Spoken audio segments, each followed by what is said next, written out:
After years of waiting, Fairy Tail finally returned this year with 100 Year Quest. Having watched it, there's only one question to ask. Is it good?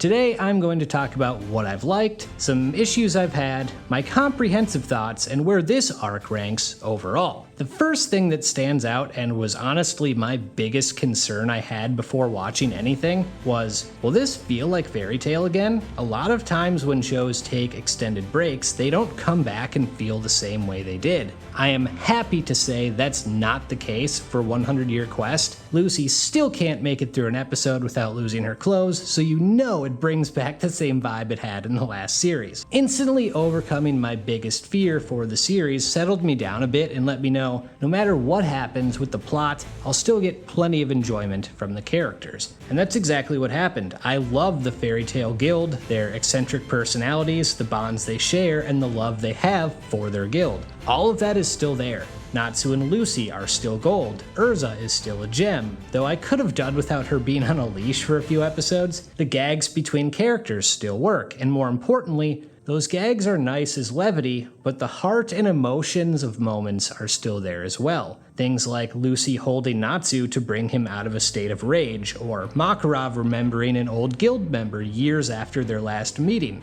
or Natsu refusing to throw a punch because of what that represents are some of, if not my favorite moments of the entire season. Having made this video, it was also nice to see the lower ranked members of the guild get a moment to shine for once. I don't think we've ever seen some of their magic before, so them helping out with Wendy's enchantment was cool to see. How about the new cast? To me, it's been pleasantly solid and they fit in seamlessly. Another guild with dragon slayers who have a new gimmick of eating dragons? Yeah, I buy it in Mashima's world, and Kiria in particular has been a fun addition who seems like she'll be a mainstay going forward.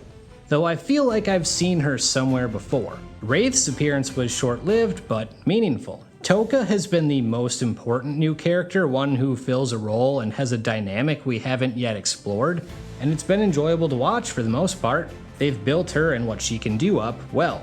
How about the dragon gods? Yeah, I buy them too. Mercphobia wasn't at all what I was expecting. Ignia is intriguing and someone I can't wait to explore further. Alderaan is a really cool way of handling a dragon. That all works. The new forms characters have busted out have been cool too. I liked Lizana's Ninetales form a lot. Lucy's Stardress combo is a neat idea and something I hope gets more relevance as time goes on. Urza having the Natsu and Grey-powered swords was an awesome idea. Wendy being able to tap into something I didn't expect was a really cool way of reincorporating Irene into the story. Like Natsu with the Ignia Fire, I'm sure that is something we'll get back to too, which I'm all for. However, it hasn't been perfect. There are a few issues I've had beyond Urza being a dog for a few episodes. Let's get back to the dragon gods for that. The Mercphobia arc went extremely fast. His character was interesting, the way he protected his village was something I was into, and it felt like we were building up to something really cool.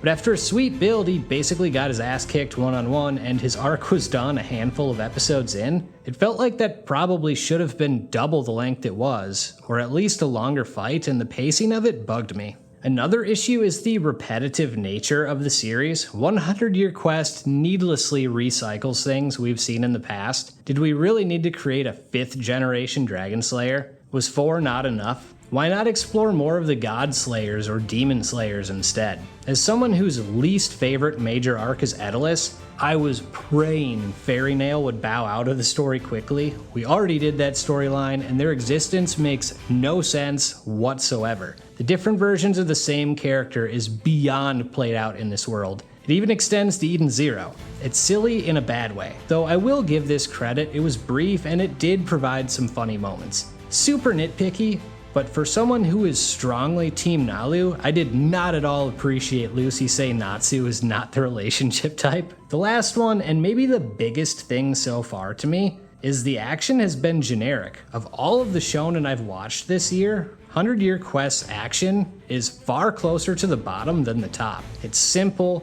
ends so quickly, and it's not carried by elite animation, so a lot of times I'll get hyped up to see a fight, and then I end up disappointed by it. Maybe it's because action sequences have elevated a lot in the last few years, but how basic the action in 100 Year Quest feels really stood out to me. Overall, it's a solid addition to the Fairy Tail lore so far. When you include these two arcs to the original series 21, I'd rank the Wood Dragon God arc 12th and the Water Dragon God arc 13th, so almost right in the middle. Because I like Fairy Tail so much, getting a handful of middle of the pack arcs is totally okay with me.